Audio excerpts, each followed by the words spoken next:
Hi everyone, welcome back to Think of Mind. In this video, I'll show you how to add audio to Google Slides step by step. It's a quick and easy process, and by the end of this tutorial, you'll be able to add music or voice recordings to any presentation. Before we begin, please like this video, subscribe to *Think of Mind, and turn on the notification bell.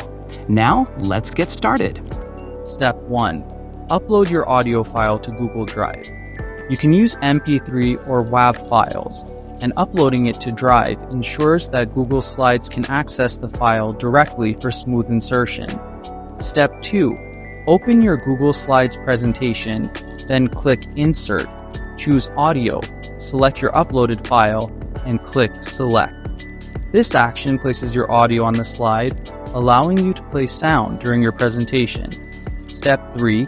Click the speaker icon that appears on the slide, then select Format options in the toolbar to configure the audio settings.